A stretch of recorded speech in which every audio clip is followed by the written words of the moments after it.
20 जुलैला कॉक्रोच जनता पार्टीने चलो संसद मोर्चाची हाक दिली होती। 18 जुलैला सोनम वांगचुक यांना उचलून हॉस्पिटलमध्ये नेण्यात आल्यानंतर दिल्लीत आंदोलकांची गर्दी वाढलेली। देशभरातून अनेक जण दिल्लीत आले, पण 20 जुलैच्या सकाळपासूनच पोलिसांचा बंदोबस्त वाढवण्यात आला। अगदी 3 लेअर बॅरिकेडिंग करण्यात आलं। 5,000 पोलिसांचा बंदोबस्त तैनात करण्यात आल्याच्या बातम्याही आल्या।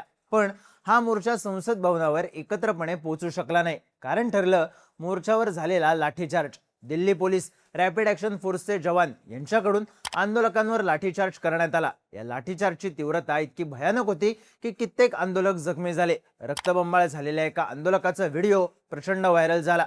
डीसीपी दर्जाचे पोलीस अधिकारी महिला आंदोलकाला थोबाडीत मारतानाचे, एक पोलीस अधिकारी तरुणीच्या कमरेखाली मारून सहकार्याकडे बघून हसतानाचे व्हिडिओही व्हायरल झाले। पण दिल्ली पोलिसांवर सगळ्यात जास्त टीका झाली ती साध्या कपड्यात बसलेल्या, तोंडाला रुमाल गुंडाळलेल्या, हातात पोलिसांची नाही तर संघाची काठी घेतलेल्या आणि तुम्ही कोण आहात हे विचारणारे पत्रकार, विद्यार्थी, आंदोलक यांना मारहाण करणाऱ्या, पोलिसांच्या नावाखाली आंदोलनात शिरलेल्या कथित गुंडांमुळे। यामुळेच प्रश्न विचारला जाऊ लागला, साध्या वेशात भाजपचे गुंड आंदोलनात शिरले का?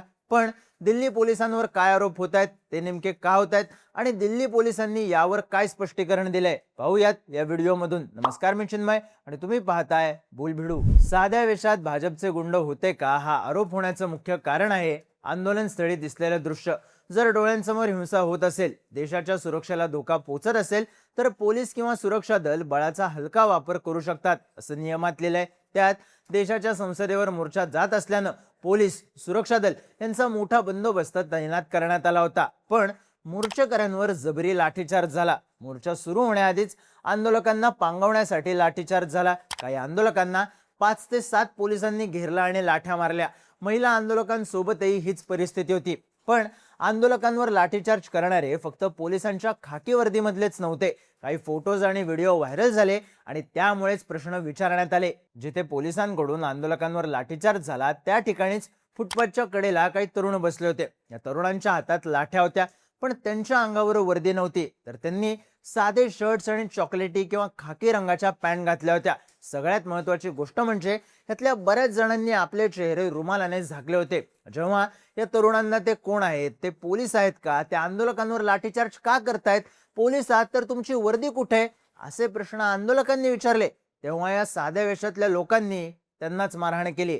अगदी पत्रकारांना सुद्धा मारहाण झाली। फक्त हे 2 तरुणच नाही, आणखी काही व्हिडिओ व्हायरल झाले। एका व्हिडिओमध्ये एक तरुण डोक्यावर हेल्मेट, अंगात चेक्सचा शर्ट, काळी जीन्स आणि हातात काठी घेऊन एका तरुणाला बेदम मारत होता। नुसत्या मारण्यावर थांबला नाही, तर त्याने या तरुणाला ढकलूनही दिलं। आता महत्त्वाची गोष्ट म्हणजे त्याच्या डोक्यावर दिल्ली पोलीस लिहिलेलं हेल्मेट आहे, त्याच्या तोंडाला रुमाल बांधण्यात आलाय। हा साध्या वेशातला पोलीस आहे असं म्हणायचं तर त्याच्या पायात स्लीपर आहे।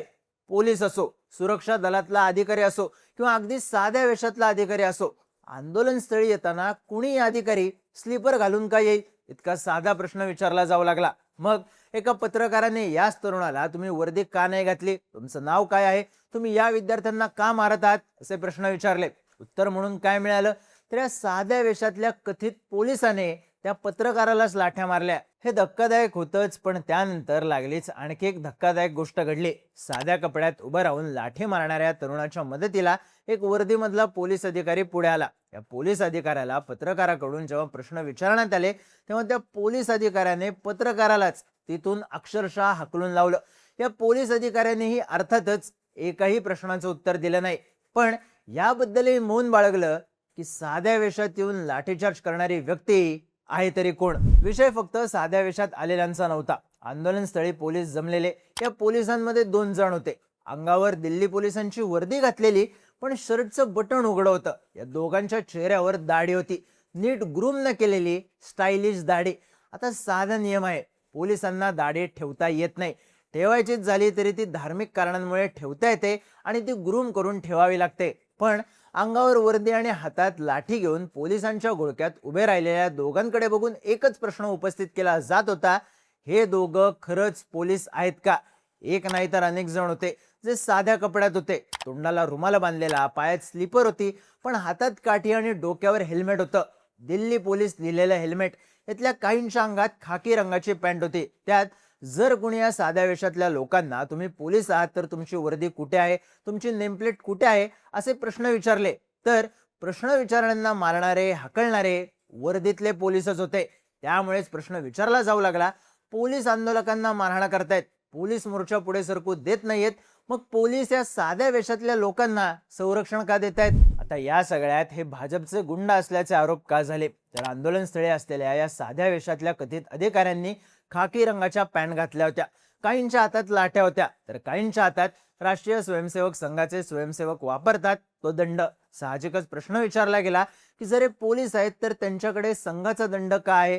त्यात जे लोक सिव्हिल ड्रेसमध्ये येऊन आंदोलकांना मारहाण करत होते त्या सगळ्यांनी रुमालाने आपला चेहरा का झाकला होता? तुम्ही कोण आहात या प्रश्नाचं उत्तर ते देऊ शकत नव्हते. साहजिकच साध्या वेशातल्या गुंडांना मारहाण करण्यासाठी खुली सूट दिली आहे का हा प्रश्न विचारला जाऊ लागला. दिल्ली पोलीस हे केंद्र सरकारच्या अंडर काम करतात, त्यामुळे दिल्ली पोलिसांकडून आलेल्या आदेशानंतरच हे साध्या वेशातले तरुण आंदोलकांना मारायला रस्त्यावर उतरले का हा प्रश्नही विचारला जातोय. साध्या कपड्यात फिरणाऱ्या आणि आंदोलकांना मारहाण करणाऱ्या एका तरुणाची ओळख पटल्याचा दावा करण्यात येतोय. त्याचं नाव सांगितलं जात आहे चौधरी हनी डागर. माध्यमांमध्ये असलेल्या बातम्यांनुसार आणि आधीच समोर आलेल्या आणि नंतर डिलीट झालेल्या एका इंस्टाग्राम अकाउंटनुसार डागर हा बहादूरगडचा आहे. तो 2020 साली पोलीस दलात रुजू झाला. त्या अकाउंटवरच्या सोशल मीडिया पोस्टवर त्यानं आपण दिल्ली पोलिसांच्या कमांडो युनिटमध्ये असल्याचा दावाही केला होता. तर सोशल मीडियावर दिल्ली पोलिसांचे एक ट्रान्सफर लेटर फिरतंय, त्यात हनी डागर नावाच्या व्यक्तीची ट्रान्सफर केल्याचं नमूद केलंय. यात हनी डागरच्या नावापुढे काउंटर इंटेलिजन्स स्पेशल सेल असं नमूद करण्यात आलंय. पण विद्यार्थ्यांना अमानुषपणे मारताना दिसणारा हनी डागर हाच आहे का हे अजून स्पष्ट झालेलं नाही. साध्या गणवेशात भाजपचे गुंड आणले का असा आरोप पोलिसांवर होण्याचं आणखी एक कारण आहे, ते म्हणजे रॅपिड ऍक्शन फोर्सच्या आणि काही पोलिसांच्या युनिफॉर्मवर नेमप्लेट नसणं. माध्यमांमध्ये असलेल्या बातम्यांनुसार जर संवेदनशील भागात कारवाई होणार असेल किंवा कारवाई केल्यानंतर पोलिसांना सुरक्षा अधिकाऱ्यांना धोका तयार होणार असेल तर त्यांना आपली ओळख लपवण्याचा अधिकार आहे असा दावा माजी पोलिसांकडून करण्यात येतोय. पण मुळात हे घडतं कुठे? तर जम्मू काश्मीर, पंजाबमध्ये जेव्हा दहशतवाद्यांशी, खलिस्तान्यांशी किंवा त्यांचा संबंध असू शकेल अशा लोकांशी सामना झाला तर आपली रँक समजल्याने, आपलं नाव समजल्याने आपल्या आणि आपल्या कुटुंबाच्या जीवाला धोका होऊ शकतो, म्हणून अधिकारी आपले नेम प्लेट काढायचे. पण अर्थात आता तशी परिस्थिती जंतर मंतरवर होती का? हे आंदोलन दहशतवादी किंवा खलिस्तानी नाही तर देशातले विद्यार्थी करत आहेत. मग नेमप्लेट हटवण्याची आणि नेमप्लेट नसलेल्या पोलिसांनी विद्यार्थ्यांना मारहाण करायचं कारण काय हा प्रश्न विचारला जातोय. आता दुसरा मुद्दा आहे, अशा वेळी साध्या वेशातले पोलीस ऍक्टिव्ह होऊ शकतात का? तर त्यांना जबाबदारी दिली जाऊ शकते. पण हायकोर्टातल्या काही खटल्यांमध्ये कोर्टाने साध्या वेशातल्या पोलिसांनी कोणाला अटक केली, ताब्यात घेतलं तरी ते साध्या वेशातले पोलीस आहेत हे कसं कळणार हे म्हणणं ग्राह्य धरलं होतं. त्या परिस्थितीनुसार आदेशही दिले होते.